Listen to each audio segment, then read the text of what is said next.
बंजारन बहू। कमला एक बहुत स्वार्थी महिला है। उसने पैसों के लिए एक ऐसे इंसान से शादी की जो पहले से शादीशुदा और एक बच्चे का पिता भी था। कमला के पति को मरे हुए एक अरसा बीत गया है। अब वो अपने सौतेले बेटे वैभव के साथ रहती है।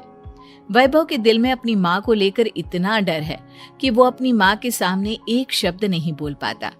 उसकी माँ जो कहती है उसको सर झुकाकर वही मानना पड़ता है। वैभव, तुमने अभी तक घर का काम क्यों नहीं किया? तुमसे कितनी बार कहा है कि सूरज निकलने से पहले तुम घर की साफ सफाई पूरी कर दिया करो। वैभव कुछ नहीं बोलता, चुपचाप सर झुकाए अपनी माँ की बात सुनता रहता है।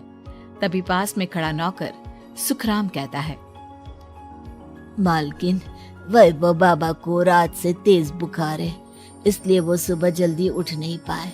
उनके बदले मैं घर की साफ सफाई कर देता हूँ। इसे कोई बुखार नहीं है। मैं इसे अच्छी तरह से जानती हूँ। ये सब काम न करने के बहाने हैं। सुखराम काका, बोल दो इसे, सारे घर का काम यही करेगा। और इससे समय पर अपना काम पूरा नहीं किया तो इससे आज का खाना भी नहीं मिलेगा।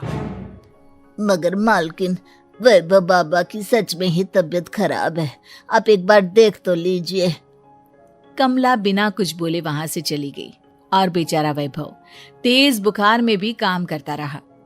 कमला वैभव की शादी एक ऐसी लड़की से कराना चाहती थी जो अनपढ़ हो और कमला से इसी तरह डरे जिस तरह वैभव डरता है, ताकि वैभव की सारी जायदाद और धन दौलत उसकी मुट्ठी में रहे। लेकिन आज के जमाने में ऐसी लड़की मिलना मुश्किल है। कमला कार में यही सब कुछ सोचती जा रही थी कि तभी रास्ते में, अरे ड्राइवर, तुमने कार क्यों रोक दी? और ये इतना शोर कैसा? मैडम, आगे कुछ बंजारों का खेल चल रहा है, इसलिए भीड़ लगी है। मैं अभी भीड़ को साइड में करवाकर कार निकालता हूँ। ड्राइवर भीड़ को साइड करके कार निकालने की कोशिश करने लगा कि तभी कमला की नजर रस्सी पर चल रही एक फुलवा नाम की बंजारन पर पड़ी। क्यों ना मैं इस बंजारन की शादी वैभव से करा दूं? ये तो अनपढ़ लग रही है, मेरे पैरों तले दबकर भी रहेगी। मुझे अभी इसके माँ बाप से बात करनी होगी। ये सोचकर कमला ने उन बंजारों से बात की और उन्हें शाम को अपने घर बुलाया। फुलवा के माता पिता वहां उसे लेकर आ गए। उन्होंने इतना आलीशान घर पहले कभी नहीं देखा था। अच्छा हुआ आप लोग आ गए। देखिए, मुझे घुमा फिरा कर बात करने की आदत नहीं है, इसलिए सीधे सीधे मुद्दे पर आती हूँ। मुझे आपकी बेटी बहुत पसंद है। मैं अपने इकलौते बेटे की शादी आपकी बेटी फुलवा से कराना चाहती हूँ। इसके बदले में आप जो चाहो वो ले सकती हैं। तभी फुलवा की माँ कहती है, ये क्या कह रही है मैम साहब? कहीं आप हमारी गरीबी का मजाक तो नहीं उड़ा रही ना? आप मेरे बेटे से मिल लो। अगर आपको मेरा बेटा पसंद आता है तो मैं कल से ही शादी की तैयारी शुरू कर दूंगी। सुखराम, वैभव को लेकर आओ। फुलवा अपनी माँ के कान में फुसफुसाती है, माँ, कहीं इस मेम साहब का छोरा पागल तो ना है? फुलवा अपनी माँ से बात कर रही होती है कि वैभव वहां आता है। फुलवा उसे देखती ही रह जाती है और उसके माता पिता उसकी शादी तय कर देते हैं। शादी वाले दिन किसी को फुलवा और वैभव की बेमेल विवाह की बात समझ में नहीं आती। फिर भी एक औरत कमला से पूछ ही लेती है, कमला जी, आपने अपने इकलौते बेटे की शादी देहाती गवार से क्यों करा दी? ये बंजारन आपके घर की बहू बनने लायक तो नहीं है। कम से कम अपने स्टेटस का ही ख्याल कर लिया होता। बहू तो अपने टक्कर की लाती, आपने तो बंजारन को ही बहू बना लिया। अब कमला को समझ में नहीं आ रहा था कि इस बात का क्या जवाब दे। वो कुछ देर चुप रही और सोच समझ कर कहती है, बहन जी, आपको तो पता है आजकल के बच्चे किसी की बात कहाँ सुनते हैं।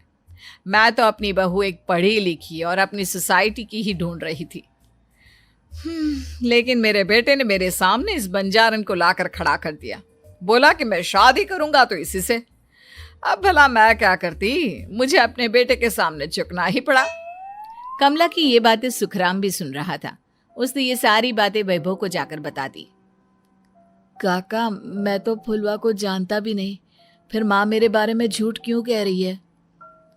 अरे बेटा, तुम कितने भोले हो, तुम्हें कुछ भी नहीं पता।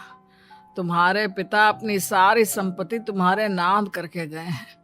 तुम्हारी माँ नहीं चाहती कि यह संपत्ति तुम्हें मिले, इसलिए उन्होंने तुम्हारी अनपढ़ लड़की से शादी करवाई ताकि तुम्हारी तरह वो भी अपने हक के लिए आवाज ना उठा सके। सुखराम काका, मैं क्या करूं, आप ही बताओ। माँ के सामने आते ही मेरे हाथ पैर कांपने लगते हैं। मैं माँ को कुछ भी नहीं कह पाता। वे दोनों बात कर ही रहे थे कि अचानक कमला वहां आ गई। कमला को देखकर दोनों घबरा गए। तुम दोनों फिर कभी बातें कर लेना, अभी फेरों का समय हो गया है, चलो जल्दी आओ। इस तरह फुलवा और वैभव की शादी हो गई। अगले दिन कमला ने फुलवा को बुलाया और उसे नसीहत देने लगी। देख बंजारन, तुझे मैंने अपनी बहू बना तो लिया है, लेकिन तुझे इस घर में आँख कान मुंह बंद करके रहना होगा। घर का काम कर और अपने पति से मतलब रख, समझी?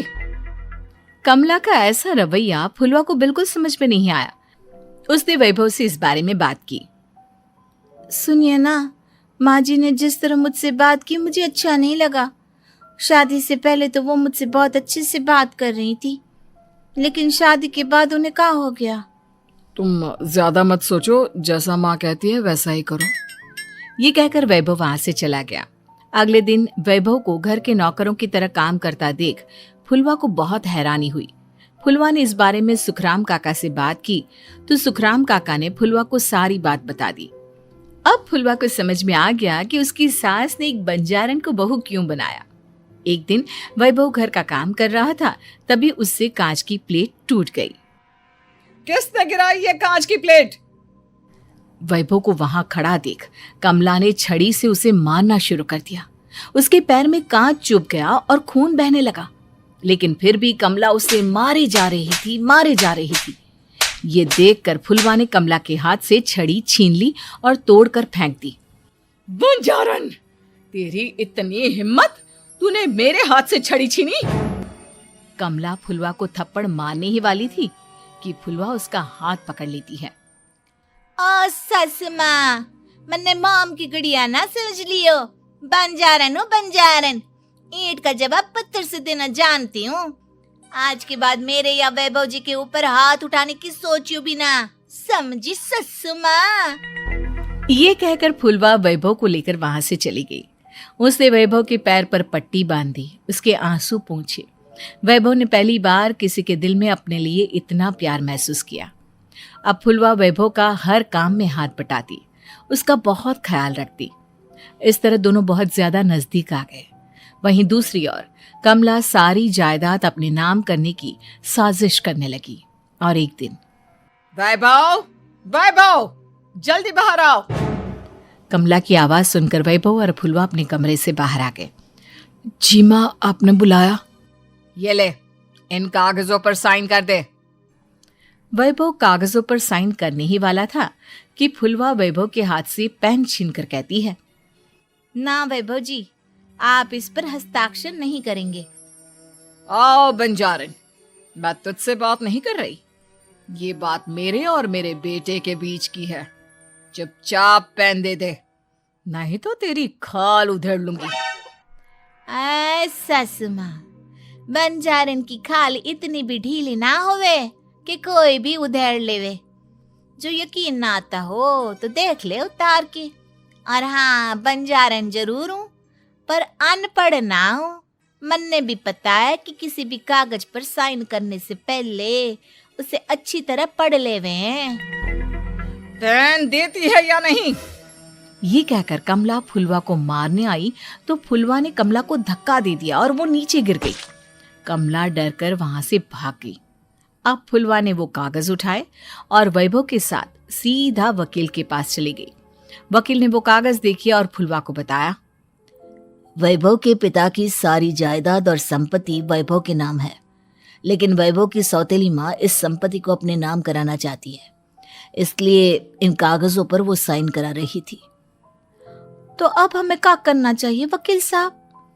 वकील ने फुलवा और वैभव को सब कुछ अच्छी तरह से समझा दिया। अब दोनों घर पर पुलिस को लेकर पहुंचे। कमला पुलिस को देखकर घबरा गई।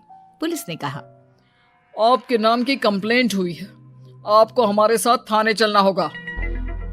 कंप्लेंट? कैसे कंप्लेंट?